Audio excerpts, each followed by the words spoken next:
Oi, gente, tudo bem? Eu sou Bianca Campelo, esse é o Literalizando e esse é mais um vídeo da leitura comentária de Esaú e Jacó, penúltimo romance de Machado de Assis. No nosso último vídeo, a live que a gente fez na última quarta-feira, a gente viu o dia da proclamação da República e paramos com o Aires almoçando e lendo Xenofonte, e lendo a Ciropédia, a biografia de Ciro, fundador do Império Persa. E é justamente no final desse almoço que a gente retoma essa leitura no capítulo 62, Pare no D. Mas Sua Excelência está almoçando, dizia o criado no patamar da escada a alguém que pedia para falar ao conselheiro. Era falso. Aires acabava justamente de almoçar, mas o criado sabia que o amo gostava de saborear o charuto, depois do almoço sem interrupção. Agora estava no canapé, Aires estava sentadinho num sofá. O canapé é um tipo de sofá ali de palhinha, típico ali do período do século XIX. E ouviu o diálogo do patamar. A pessoa insistia em dizer uma palavrinha. Não pode ser, é o criado falando. Bem, eu espero. Logo que Sua Excelência acabe, o melhor é voltar depois. Não mora ali de frente? Pois volte daqui a 1 hora ou 2. A pessoa era o custódio. E foi para casa. Mas o velho diplomata, sabendo quem era, não esperou que acabasse o charuto, mandou-lhe dizer que viesse. Custódio saiu, correu, subiu e entrou assombrado. Que é isso, senhor Custódio? Disse-lhe Aires. O senhor anda a fazer revoluções? Eu, senhor? Ah, senhor! Se Vossa Excelência soubesse... Se soubesse o quê? Custódio explicou-se. Vá, resumamos a explicação. Na véspera, tendo de ir abaixo, Custódio foi à rua da Assembleia, onde se pintava a tabuleta. Lembra que ele tinha lá uma tabuleta que anunciava ali a confeitaria, que mandou tirar para reavivar as cores da pintura do anúncio, mas ele viu que... Aliás, o pintor viu que a madeira estava podre e tinha que trocar também a madeira da tabuleta. Enfim, essa historinha aí. Era já tarde e o pintor suspendeu o trabalho. Só algumas das letras ficaram pintadas, a palavra confeitaria e a letra D. A letra O e a palavra império estavam só debuxadas a giz, elas só estavam esboçadas a giz. Gostou da tinta e da cor. Reconciliou-se com a forma e apenas perdoou a despesa. Recomendou pressa. Queria inaugurar a tabuleta no domingo. A acordar de manhã, não soube logo do que houvera na cidade, mas pouco a pouco vieram vindo as notícias. Viu passar um batalhão e creu que lhe diziam a verdade os que afirmavam a Revolução e vagamente a República. A princípio, no meio do espanto, esqueceu-se-lhe a tabuleta. Quando se lembrou dela, viu que era preciso sustar a pintura, ou seja, ele tinha que parar a pintura. Escreveu às pressas um bilhete e mandou um caixeiro ao pintor. Ele mandou um dos seus vendedores, um dos atendentes ali da confeitaria, para falar com o pintor. O bilhete dizia só isto: pare no D. Com efeito, não era preciso pintar o resto, que seria perdido, nem perder o princípio, que podia valer. Então, assim, vai continuar confeitaria D. Agora, do que, ainda não sabemos. Sempre haveria palavra que ocupasse o lugar das letras restantes. Pare no D. Quando o portador voltou, trouxe a notícia de que a tabuleta estava pronta. Você viu-a pronta? Vi, patrão. Tinha escrito o nome antigo? Tinha, sim, senhor. Confeitaria do Império. Custódio enfiou um casaco de alpaca, de pele de alpaca, um bicho ali dos Andes semelhante à lhama, à vicunha, tá? E voou à rua da Assembleia. Lá estava a tabuleta, por sinal que coberta com um pedaço de chita. Chita é um tipo de tecido, tá, gente? Estava coberta ali com um pedaço de pano. Alguns rapazes que a tinham visto ao passar na rua quiseram rasgá-la. O pintor, depois de a defender com boas palavras, achou mais eficaz cobri-la. Levantada a cortina, Custódio leu: Confeitaria do Império. Era o nome antigo, o próprio, o célebre, né? O nome famoso. Mas era a destruição agora. Não podia conservar um dia a tabuleta, ainda que fosse em beco escuro, quanto mais na Rua do Catete. E aí, para vocês entenderem por que mais ainda na Rua do Catete não era recomendável ele manter essa tabuleta, vamos entender assim, esse espaço na Rua do Catete era um caminho já extremamente usado antes mesmo da colonização. Os indígenas ali, os tamoios, eles usavam aquilo ali como uma trilha no meio da mata, usavam como um caminho para se locomover ali na região do Rio de Janeiro. E aí Quando a gente tem ali esse momento da República, tá? Era o Palácio do Barão da Nova Friburgo que ficava ali, que vai se transformar depois no Palácio conhecido como Palácio do Catete, que era a residência oficial do presidente da República a partir de 1897. Então, era uma rua extremamente movimentada e o próprio Machado chegou a morar lá entre 1876 e 1882. O Machado morou na Rua do Catete. Não foi a última moradia dele. Machado ainda está vivo aqui em 1904, escrevendo esse livro, mas ele chegou a morar na Rua do Catete. Então, era uma rua, gente, extremamente importante dentro do Rio de Janeiro, vai se tornar um eixo ali da República, e com certeza nessa época você tinha muitos republicanos dentro da Rua do Catete. Então, ostentar nesse momento em que a polarização política está nesse nível, uma tabuleta dizendo Confeitaria do Império, era no mínimo pedir para a tabuleta ser quebrada. Tanto é que mesmo ali na oficina do pintor estavam ameaçando quebrar a tabuleta. O senhor vai despintar tudo isto, disse ele, né, o custódio para o pintor. Não entendo. Quer dizer que o senhor paga primeiro a despesa, depois pinto outra coisa. Mas que perde o senhor em substituir a última palavra por outra? A primeira pode ficar e mesmo dê. Não leu meu bilhete? Chegou tarde. E por que pintou depois de tão graves acontecimentos? O senhor tinha pressa e eu acordei às 5h30 para servi-lo. Quando me deram as notícias, a tabuleta estava pronta. Não me disse que queria pendurá-la no domingo? Tive de pôr muito secante na tinta e, além da tinta, gastei tempo e trabalho. Custódio quis repudiar a obra, mas o pintor ameaçou de pôr o número da confeitaria e o nome do dono na tabuleta e expô-la assim, para que os revolucionários lhe fossem quebrar as vidraças do catete. Olha só a manobra aqui, ó. O senhor paga o que me deve, paga o meu serviço, ou eu deixo a tabuleta aqui em exposição com o seu nome, o número da sua casa e o senhor espera os revolucionários indo lá jogar pedra na sua janela. Não teve remédio senão capitular. Capitular aqui, gente, é ceder, tá? Se render. Que esperasse, ia pensar na substituição. Em todo caso, pediu algum abate no preço, ele pediu um desconto. Alcançou a promessa do abate e voltou à casa. Em caminho, pensou no que perdia mudando de título. Uma casa tão conhecida desde anos e anos. Diabos levassem a revolução. Que nome lhe poria agora? Nisso, lembrou-lhe o vizinho Aires e correu a ouvi-lo. Capítulo 63, tabuleta nova.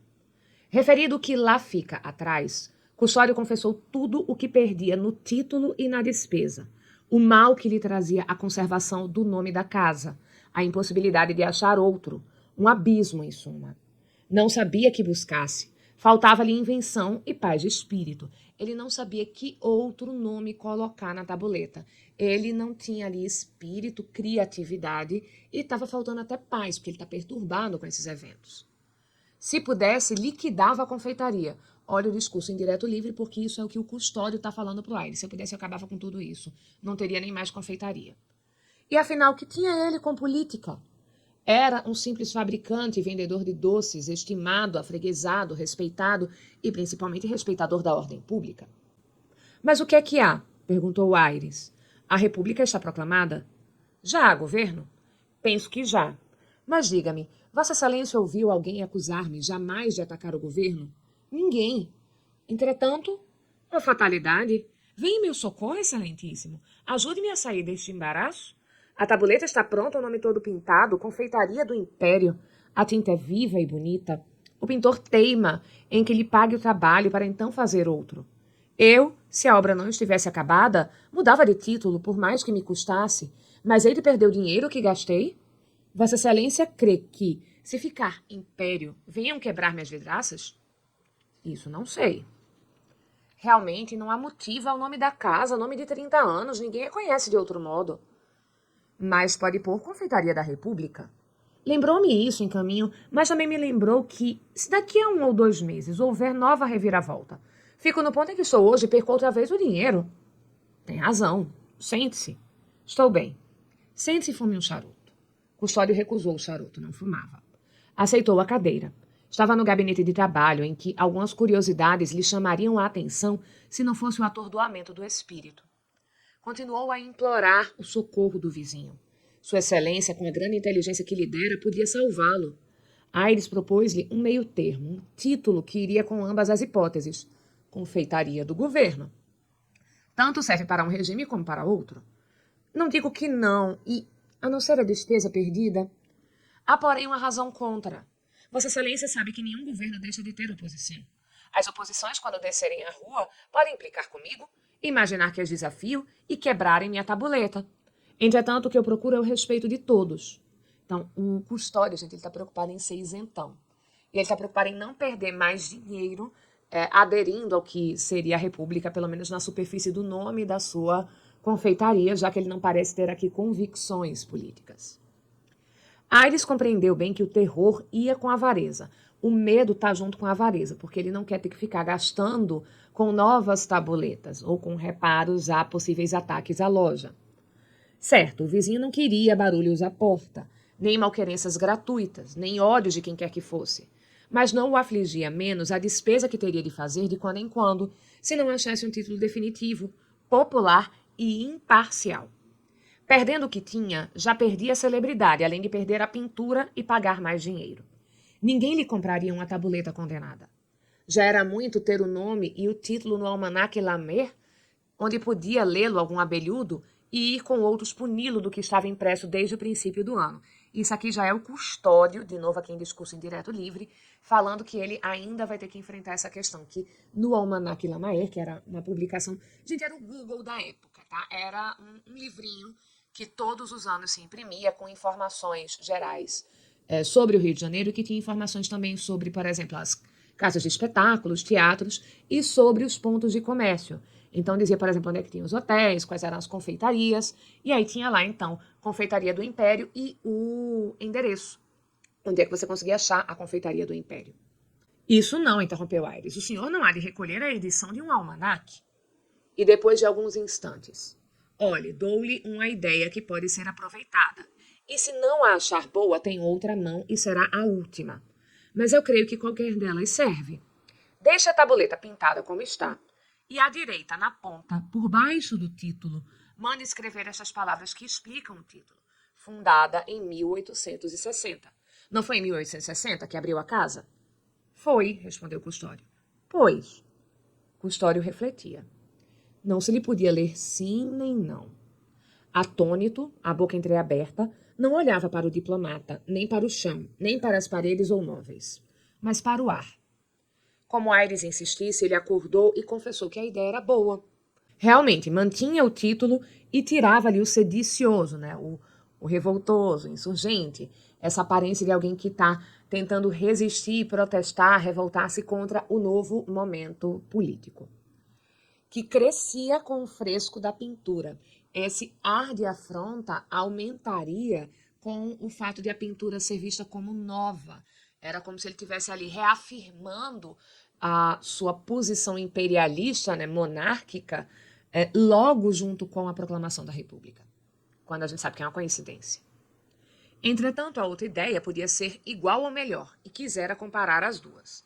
Então, ele está ali esperando a segunda sugestão do Aires. A outra ideia não tem a vantagem de pôr a data, a fundação da casa. Tem só de definir o título, que fica sendo o mesmo, de uma maneira alheia ao regime. Deixe-lhe estar a palavra império e acrescente-lhe embaixo, ao centro, estas duas que não precisam ser graúdas, das leis. Olhe, assim, concluiu Aires, sentando-se à secretária e escrevendo em uma tira de papel que dizia.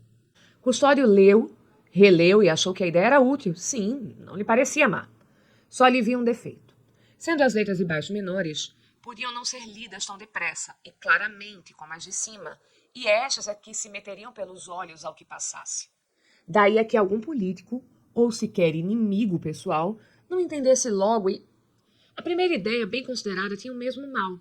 E ainda este outro, pareceria que o confeiteiro, marcando a data da fundação, fazia timbre em ser antigo, né? Ele marcava ali que ele era um passadista, que ele era antigo.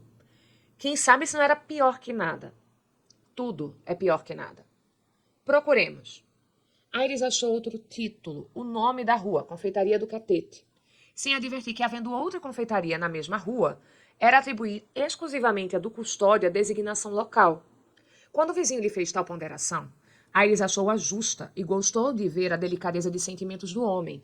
Então, Aires achou que ele estava sendo ético e gostou de ver essa ética, esse comportamento ético do custódio. Mas logo depois descobriu que o que fez falar o Custódio foi a ideia de que esse título ficava comum às duas casas. Muita gente não atinaria com o título escrito e compraria na primeira que lhe ficasse à mão, aquela que ficasse mais perto, aquela pela qual primeiro passaria. De maneira que só ele faria as despesas da pintura e ainda por cima perdia a freguesia. Ao perceber isto, Aires não admirou menos a sagacidade de um homem que, em meio de tantas tribulações, contava os maus frutos de um equívoco. Disse-lhe então que o melhor seria pagar a despesa feita e não pôr nada, a não ser que preferisse o seu próprio nome, Confeitaria do Custódio. Muita gente certamente lhe não conhecia a casa por outra designação. Um nome, o próprio nome do dono, não tinha significação política ou figuração histórica, ódio nem amor, nada que chamasse a atenção dos dois regimes. E, conseguintemente, que pusesse em perigo os seus pastéis de Santa Clara, menos ainda a vida do proprietário e dos empregados. Pastel de Santa Clara, a gente tem um tipo de pastel de Belém, só que de massa folhada, é uma tortinha de massa de nata, tá? Por que é que não adotava esse alvitre? Por que é que não adotava essa sugestão? Gastava alguma coisa com a troca de uma palavra por outra, custódio em vez de império, mas as revoluções trazem sempre despesas. Sim, vou pensar, excelentíssimo. Talvez convenha esperar 1 ou 2 dias a ver em que param as modas, disse Custódio agradecendo. E aqui, gente, vejam essa expressão. Para o Custódio, o regime político é uma moda. Não é uma posição política, não é uma mudança prática, real, profunda na vida das pessoas. É uma moda que passa. Dependendo daqui a alguns dias, passa essa moda de república. Curvou-se, recuou e saiu. Aires foi à janela para vê-lo atravessar a rua. Imaginou que ele levaria da casa do ministro aposentado um lustre particular que faria esquecer por instantes a crise da tabuleta. Um lustre particular, gente, é uma informação, um conhecimento particular, é algum elemento ali que ajude a iluminar o pensamento do Custódio nesse contexto. Nem tudo são despesas na vida, e a glória das relações podia amaciar as agruras deste mundo, né? As dificuldades desse mundo. Não acertou desta vez. Custódio atravessou a rua, sem parar, nem olhar para trás, e enfiou pela confeitaria dentro com todo o seu desespero. Tadinho do Custódio, gente. Capítulo 64, Paz. Que em meio de tão graves sucessos, Aires tivesse bastante pausa e claridade para imaginar tal descoberta no vizinho, só se pode explicar pela incredulidade com que recebera as notícias. Aires ainda está pensando que o que vai acontecer é uma mera queda de gabinete, ou seja, uma troca do corpo ministerial, e não a queda da monarquia realmente. A própria aflição de Custódio não lhe dera fé, ele ainda continua não acreditando. Vira nascer e morrer muito boato falso. Uma de suas máximas é que o homem vive para espalhar a primeira invenção de rua e que tudo se fará crer a 100 pessoas juntas ou separadas. Então, uma das máximas, um dos ditos, uma das coisas que ele costuma repetir é que o homem nasce para fofocar e que você vai conseguir convencer pelo menos 100 pessoas de tudo. Aí ele já está prevendo aqui a fake news e a mania que as pessoas têm de fazer fofoca. Só às 2 horas da tarde, quando Santos lhe entrou em casa, acreditou na queda do império. É verdade, conselheiro, vi descer as tropas pela Rua do Ouvidor, ouvi as aclamações à República. As lojas estão fechadas, os bancos também, e o pior, se não abrem mais, se vamos cair na desordem pública. É uma calamidade. Aires quis aquietar-lhe o coração. Nada se mudaria. O regime, sim, era possível, mas também se muda de roupa sem trocar de pele.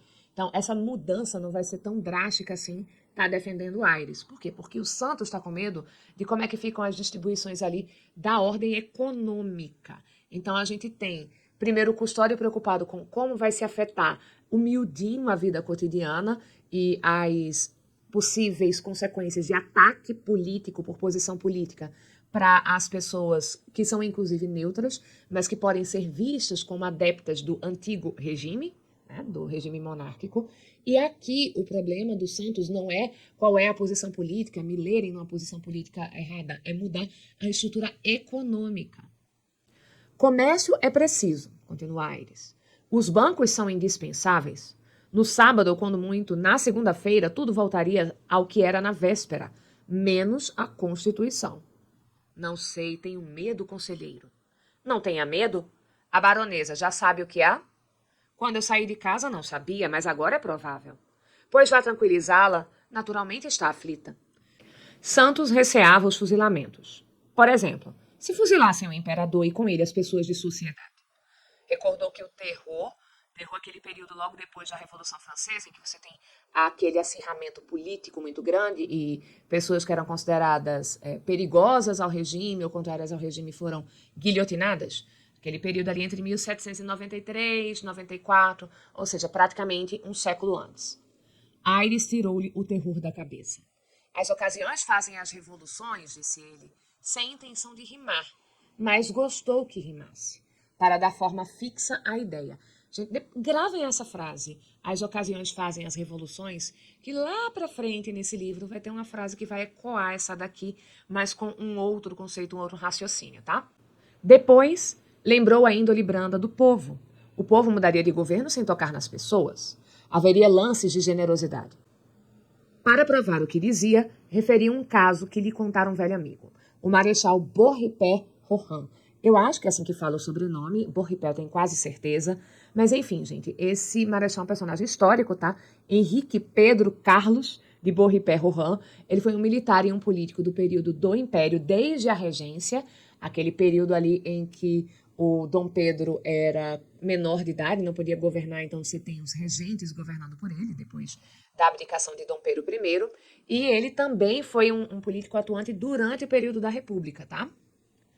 Era no tempo da regência, então esse caso que ele está lembrando, esse evento que ele está lembrando foi no período da regência. O imperador fora ao Teatro de São Pedro de Alcântara.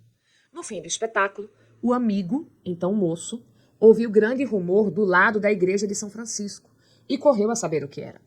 Falou a um homem que bradava indignado e soube dele que o cocheiro do imperador não tirara o chapéu no momento em que este chegara à porta para entrar no coche.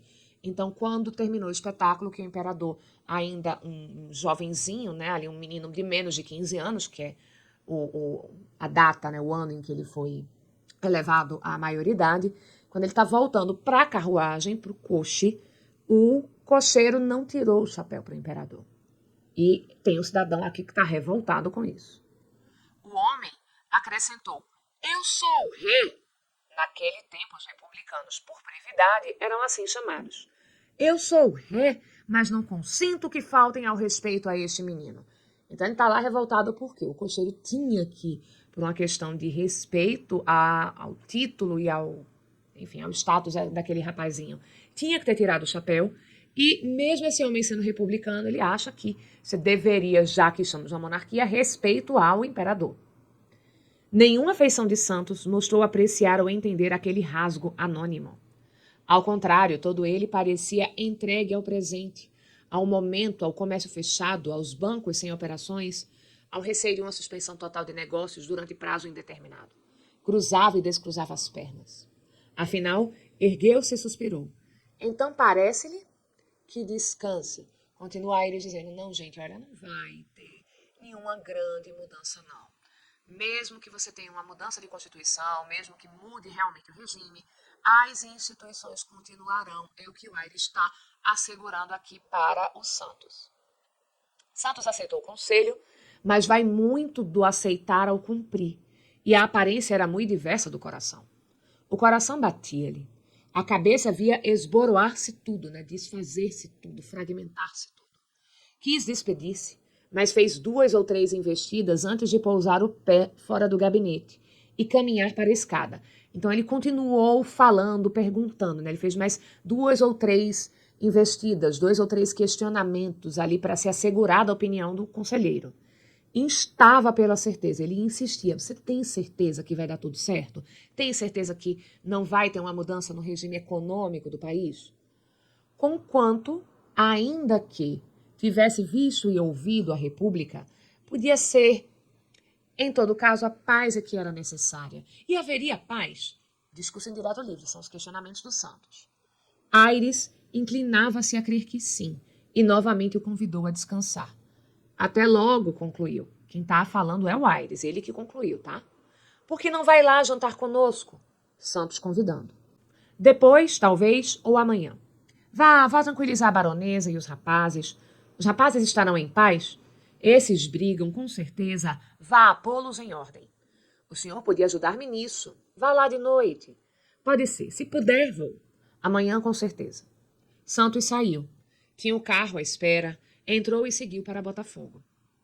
Não levava a paz consigo. Não a poderia dar à mulher, nem à cunhada, nem aos filhos. Quisera chegar a casa por medo da rua. Mas quisera também ficar na rua, por não saber que palavras nem que conselhos daria aos seus. O espaço do carro era pequeno, e bastante para um homem. Mas, enfim, não viveria ali a tarde inteira. Ao demais, a rua estava quieta. Via gente à porta das lojas. No Largo do Machado viu outra, que ria, alguma calada. Havia espanto, mas não havia propriamente susto. A vida ali do cotidiano miudinho das pessoas não está tendo muita alteração, segundo aquilo que o Santos está vendo. Capítulo 65, Entre os Filhos. Quando o Santos chegou à casa, Natividade estava inquieta, sem notícia exata e definitiva dos acontecimentos. Não sabia da República. Não sabia do marido nem dos filhos. Aquele saíra antes dos primeiros rumores.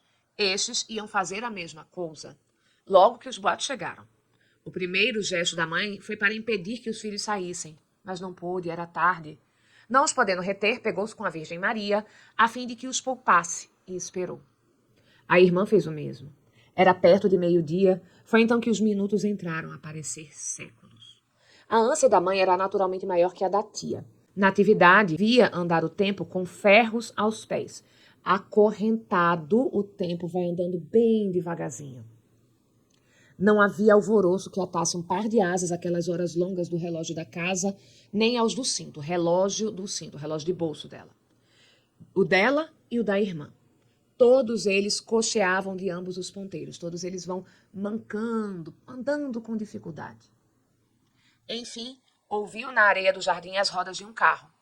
Era Santos. Natividade acudiu ao patamar da escada. Santos subiu, e as mãos de ambos estenderam-se e agarraram-se. Longa vida conjunta acaba por fazer da ternura uma coisa grave e espiritual. Entretanto, parece que o gesto do marido não foi original, mas secundário, filho ou imitativo do da mulher. Pode ser que a corda da sensibilidade fosse menos vibrante na lira dele que na dela, posto que muitos anos atrás, aquele outro gesto no cupê, quando voltavam da missa de São Domingos, lembras-te? Sobre isto escrevi agora algumas linhas que não ficariam mal se as acabasse, mas recuo a tempo e risco-as. Não vale a pena ir à cata das palavras riscadas. Menos vale supri-las. Olha, eu escrevi, mas eu desisti daquilo que eu escrevi. E não vale a pena você ficar tentando imaginar o que foi que eu escrevi, não, tá? Deixa pra lá. Esquece isso. Olha como esse narrador sempre está trabalhando aí numa forma de mencionar os assuntos e de se intrometer nos assuntos que dão uma distanciada da gente entre o que são os supostos fatos e como se conta esses fatos. Anotem essa informação aqui, gente, que ele escreveu, mas ele está apagando e não vai dizer pra gente o que foi que ele escreveu, porque isso vai ser um elemento que vai ser retomado mais à frente nessa narrativa. Só espera. Que nos bastem as 4 mãos apertadas. Natividade perguntou pelos filhos. Santos opinou que não tivesse medo. Não havia nada, tudo parecia estar como no dia anterior. As ruas sossegadas, as caras mudas. Não corria sangue, o comércio ia continuar. Toda a admiração de Aires tinha, agora, brotado nele, com a mesma verdura e o mesmo estilo. Os filhos chegaram tarde, cada um por sua vez. E Pedro é o monarquista, mais cedo que Paulo. A melancolia de um ia com a alma da casa, a alegria de outro destoava desta. Mas tais eram uma e outra que, apesar da expansão da segunda, não houve repressão nem briga. Ao jantar falaram pouco. Paulo referia os sucessos, os acontecimentos, amorosamente. Conversara com alguns correligionários, alguns companheiros de partido republicano, e soube do que se passara à noite, de manhã, a marcha e a reunião dos batalhões no campo, as palavras de Ouro Preto ao Marechal Floriano. O Visconde de Ouro Preto era o primeiro-ministro e ele instou ali, ele ordenou para o Marechal Floriano que prendesse os revoltosos. Só que o Floriano vai se recusar. E o Visconde de Ouro Preto insiste, não, você lutou ali na Guerra do Paraguai, você tem que defender o Estado. E aí o Floriano vai dizer que não vai fazer isso, porque na Guerra do Paraguai ele estava lutando contra inimigos estrangeiros, e que ali eram patrícios, eram pessoas da mesma pátria. O detalhe é que a gente sabe que anos depois o Marechal Floriano se tornou presidente e que ele vai enfrentar algumas revoluções separatistas. E para reprimir essas revoluções contra a República, quando ele é presidente, ele não teve lá muita dó das pessoas que eram cidadãos da mesma pátria. Inclusive, o Lima Barreto, no Triste Fim de Policarpo Quaresma, vai trazer exatamente isso. O Policarpo vai ver como estão sendo tratados os prisioneiros de guerra, cidadãos ali também da República, e vai ver, por exemplo, que alguns desses prisioneiros estão sendo executados. E ele vai se posicionar contra isso, vai escrever para o Floriano, e o resultado é que o Policarpo vai ser preso pelo Floriano e coisas vão acontecer depois disso.